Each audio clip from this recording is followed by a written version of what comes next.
Welcome to the party.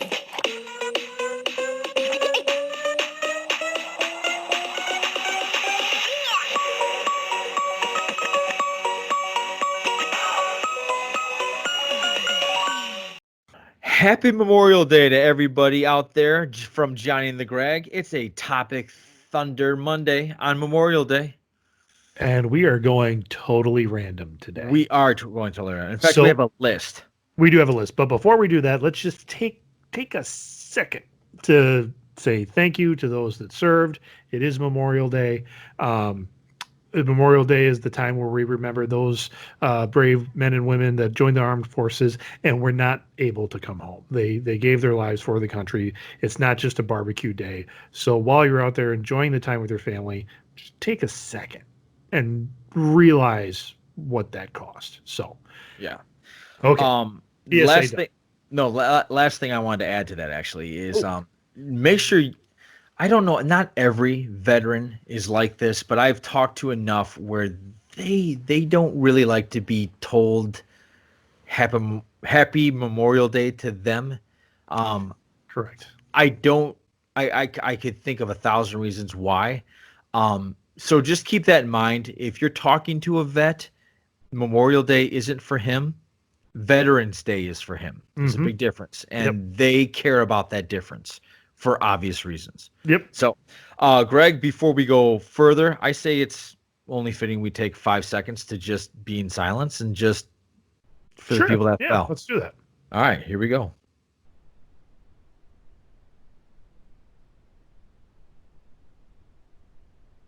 All right, time to open up a beer. Put a steak on the grill. Hopefully, we're out and about. This might be the first weekend we're allowed to, I don't know, go somewhere else. And if it is, I am definitely out and about. Going nuts. Yes, we all are. I'll probably get a haircut that weekend. Oh. If we're allowed to go. Anyway, all right, so I have a list on my phone here of a bunch of topics. We can't think of one, guys, so we're just going to start going through this stuff, okay? The first one that we came across are pet peeves.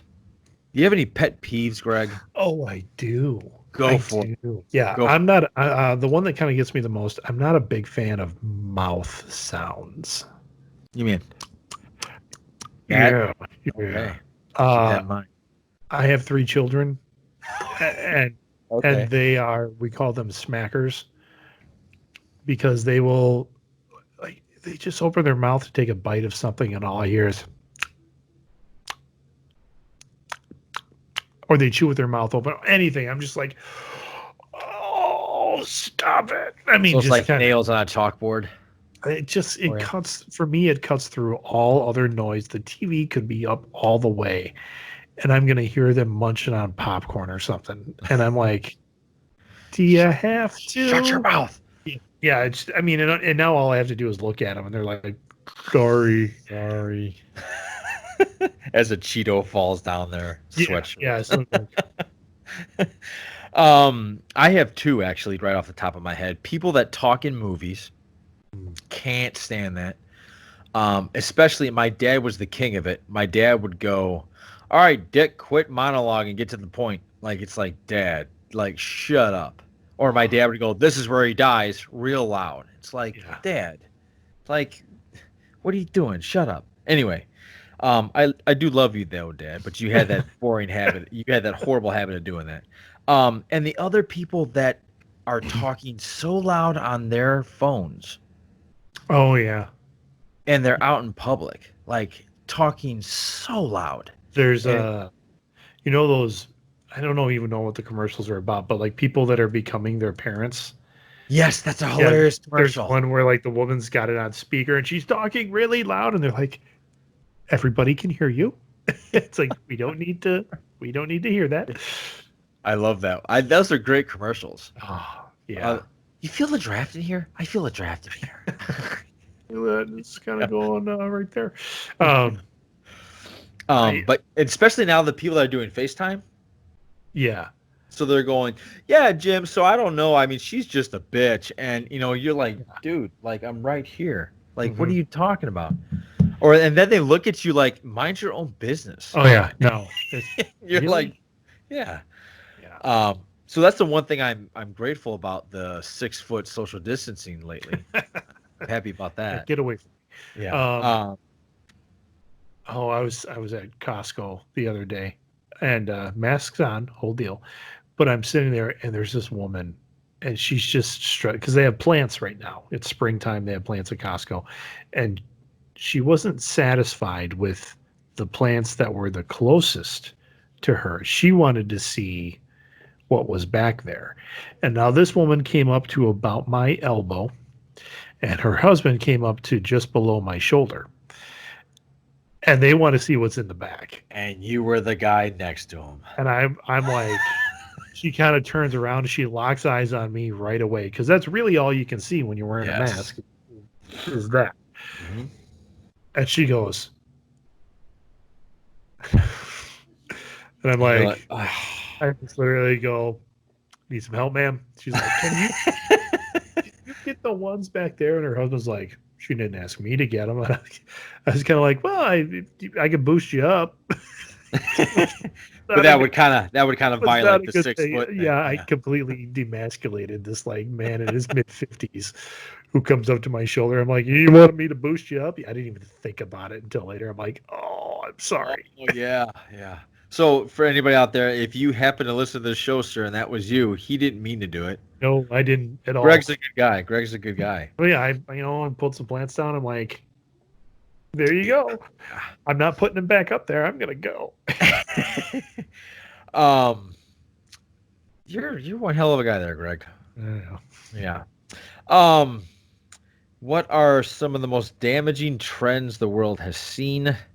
I don't know what's a damaging. What are we talking about? Damaging? Are we talking about selfies? I mean, people have died doing selfies. Is that really a trend?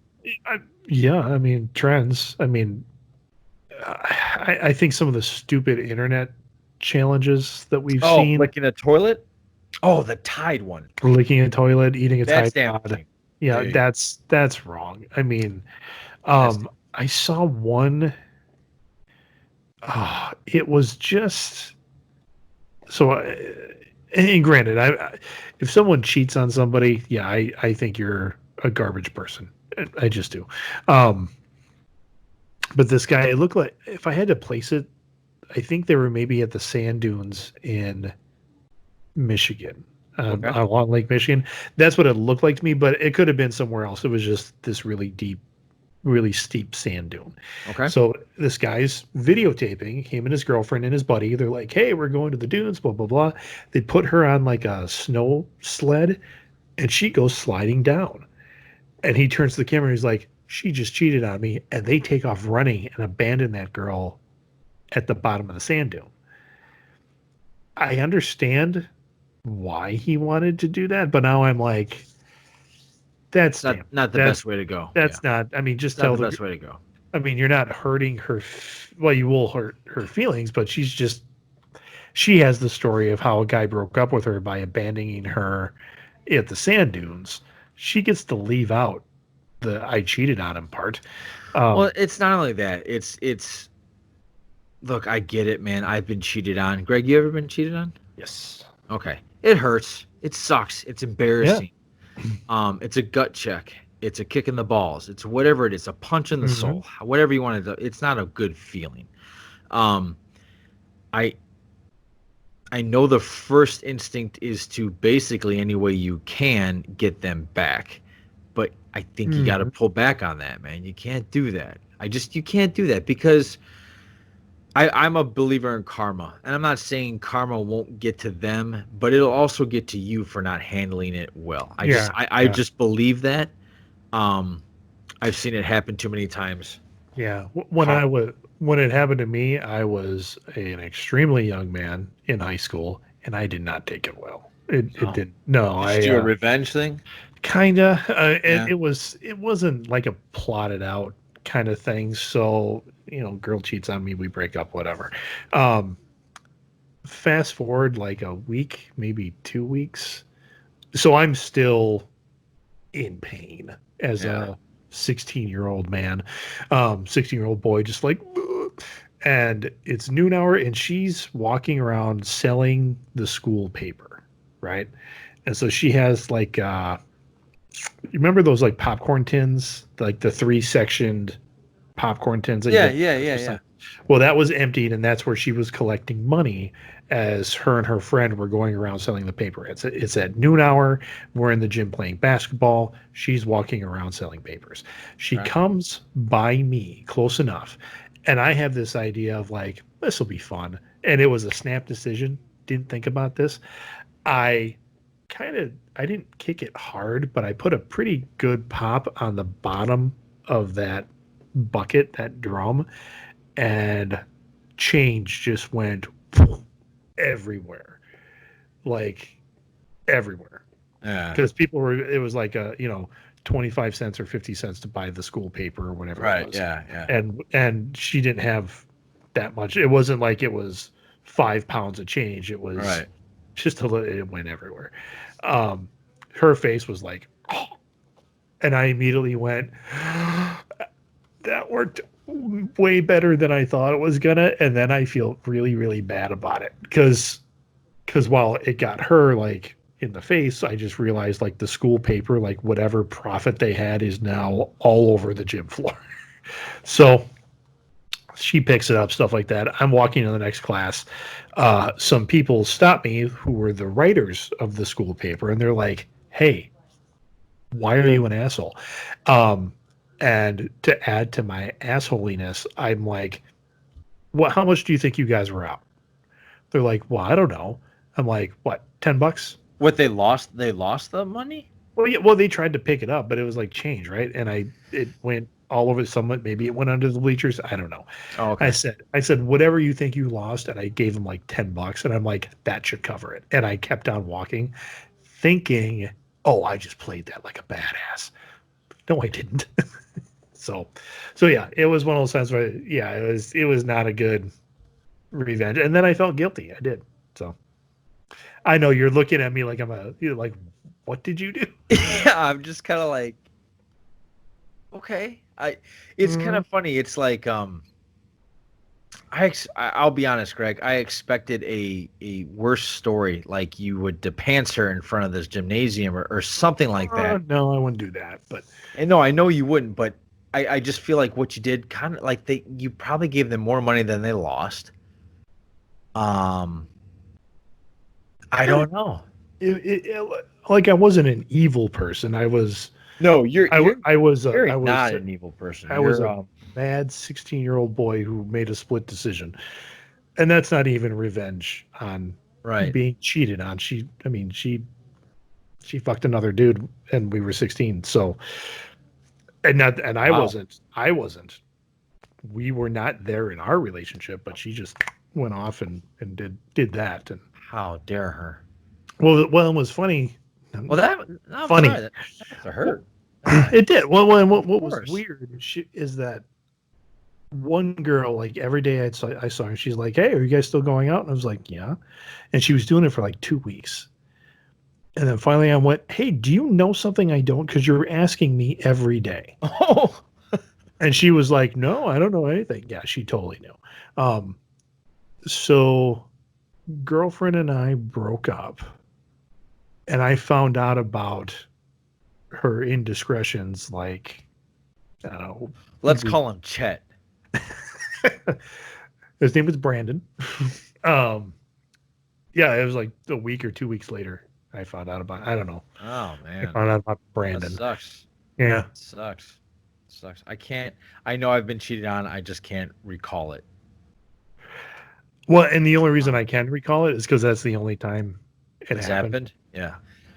I don't know. I can't recall it. Anyway, moving on down the line.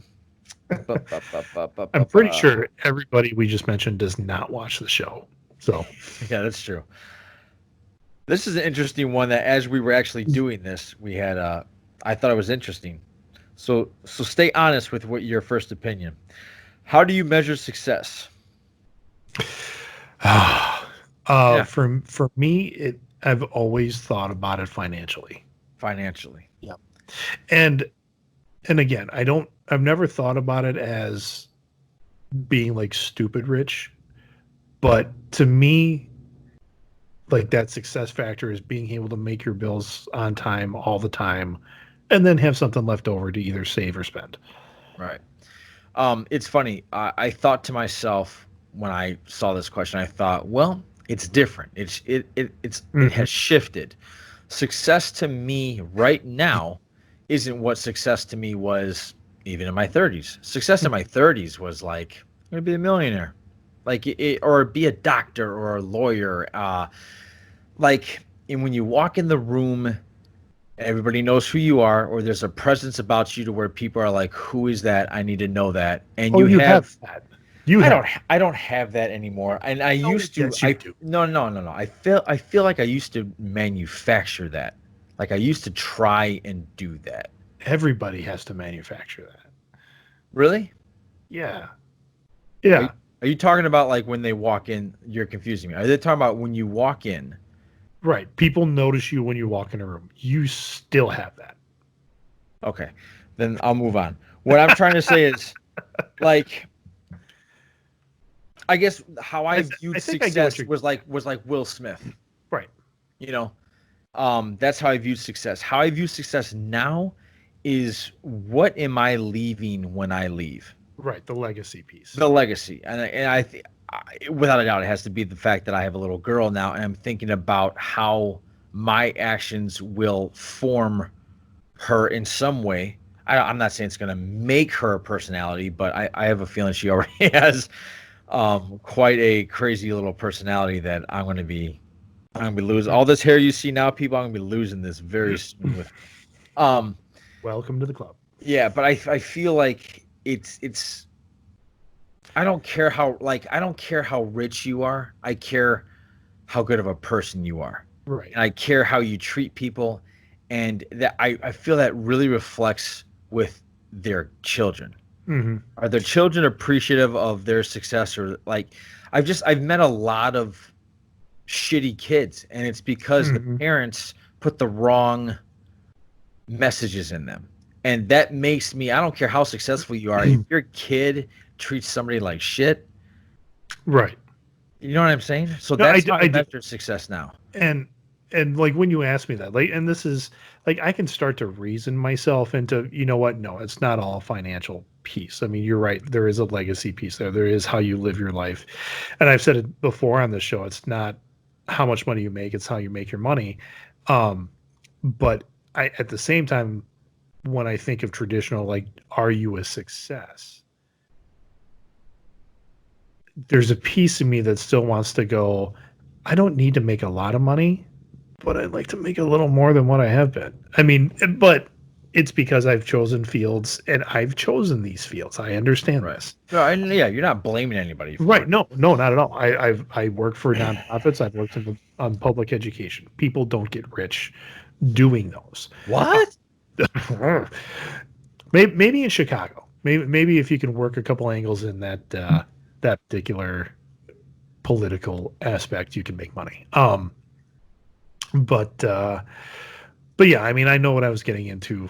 I did try a couple um, side businesses that could have become something, but I could just not make them work. I mean, they were outside of Your comfort zone? not even really my comfort zone.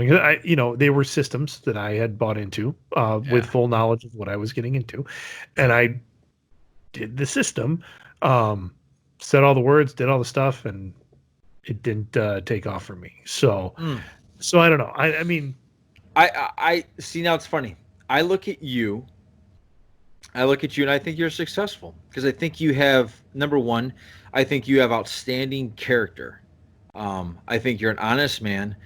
Um, I think you've raised three well-adjusted kids that are going to be, um, they're going to be good people in this world, and mm, that's hard, and that's not easy being a parent because it's so easy to pop down a microwave dinner and turn on the TV and walk away from your kid. mhm. It's so easy to sit there and not teach them certain things that make you uncomfortable because you have to sit down and explain to a child at whatever age of Yep. certain things that are either embarrassing or you've embarrassed yourself and now you have to set the record straight with your child. That takes a lot of guts. That takes a lot of character. That takes a lot of looking inside you. And look, I know that this person does this, but I'm not going to do this. And it's going to make my job harder, but in the long run, it's going to pay off because I'm going to have a better, well-adjusted child. Right? That's what I see you. So I see you as a successful person. Again, I don't measure somebody's success by their wealth.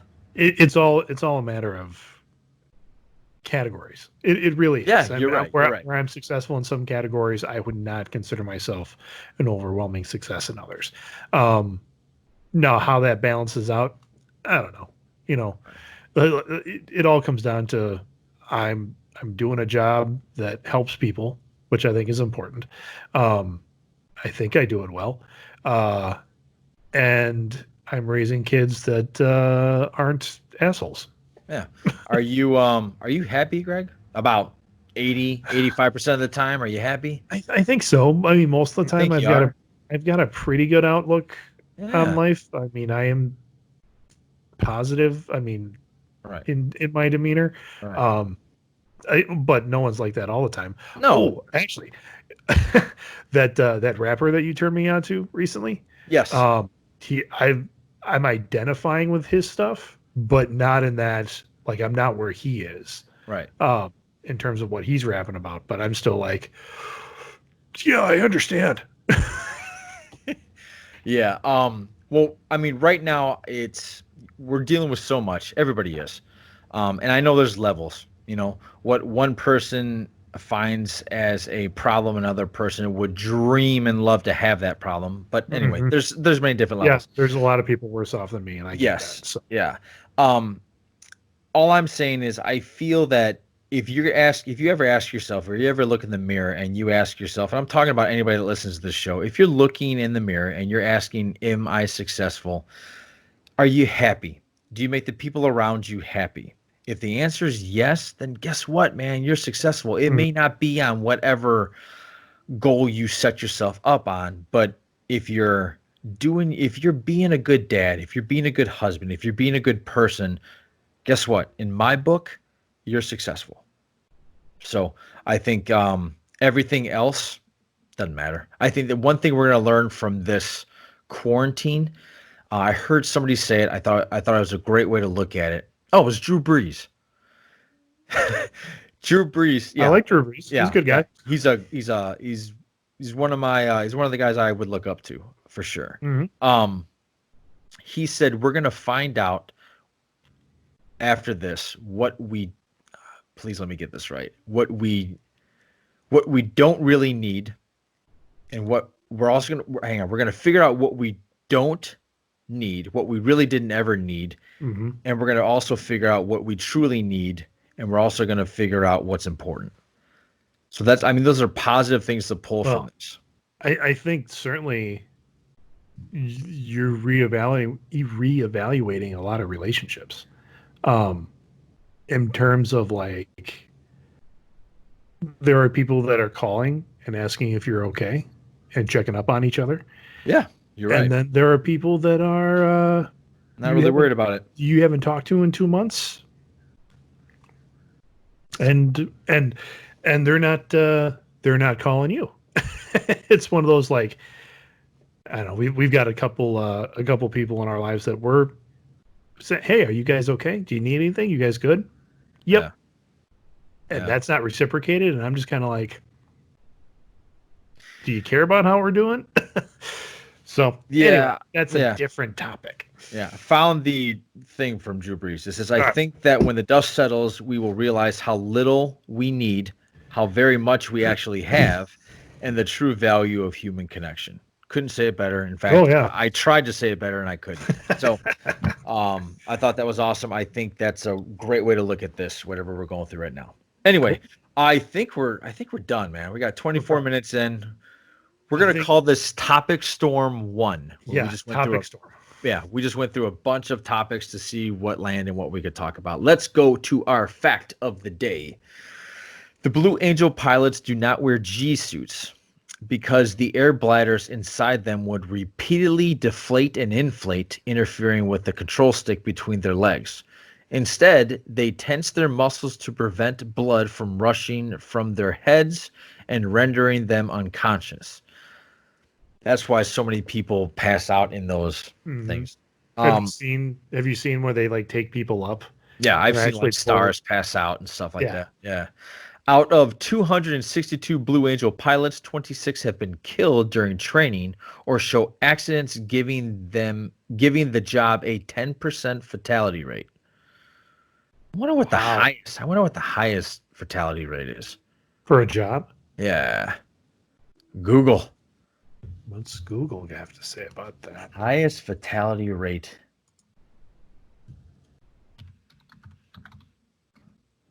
Oh, I think Google's listening to me because I started typing and it immediately came up with it. So do I. Yeah. Well, Highest according fatality to BLS.gov, oh my God, it's a huge article. Here, I just found this. What job is the highest fatality rate? Truck driver. Really? Yep. I got logging workers. Really?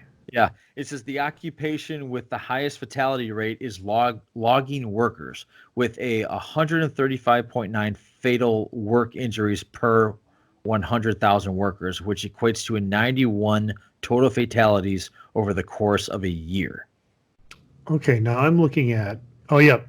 Okay, I'm reading the table wrong. Yeah, timber cutters is what I have, which is the same thing. Oh no. Well, this is hilarious too, because now I have a new one. That was 2019. Okay. This is 2020.